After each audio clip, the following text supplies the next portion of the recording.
So the Bureau XCOM Declassified is the origin story set in 1962 North America, essentially setting the tone for the nexus, that flashpoint where XCOM comes into being. And this all starts from a very clandestine group formed by JFK and his group of CIA agents formed the Bureau, but very quickly, based on an alien invasion, they realign themselves and take on an alien threat head-on in North America. Well, every other XCOM game out there has been set in the near future, whether that was 1999 of the original game or sometime after 2013 for Enemy Unknown. For our game, we decided to take a look in the past, to go back to tell a story that hadn't been told yet in the XCOM universe, which was what series of events could have happened to make an organization like the full-fledged XCOM that we all know and love even possible. The things that we feel that really differentiate the product start with the tone and the setting, right? Like we've got this really rich and unique, juxtaposition of the sort of the 1960s as we know it versus the current interpretation in modern technology and alien threat. You don't see a lot of that when you refer to old 50s movies. Usually you see UFOs hanging on a string. You're coming off of this decade of the 50s where your average guy could work 40 hours a week and have 2 cars and a nice house.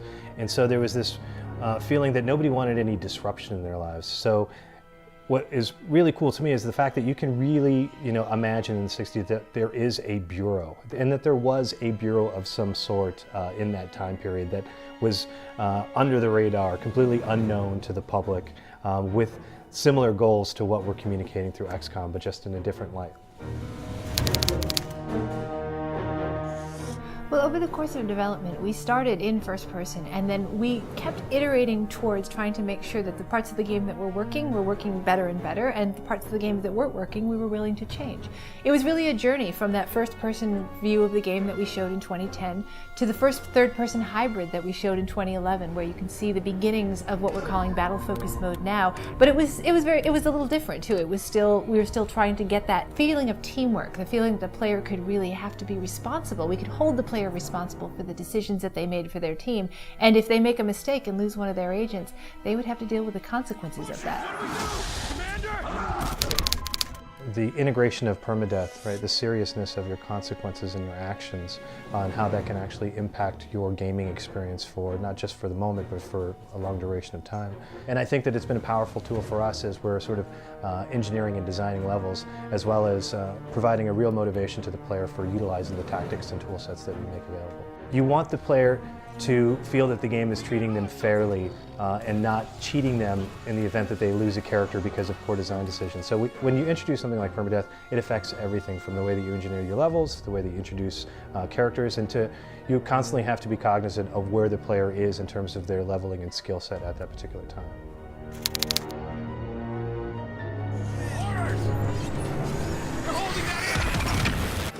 XCOM is a game that requires skill. It requires a player to bring their they're going to be outnumbered on the battlefield. The tech that the outsiders bring is going to be far superior to anything that your team has ever seen, until you, of course, take it and use it against them.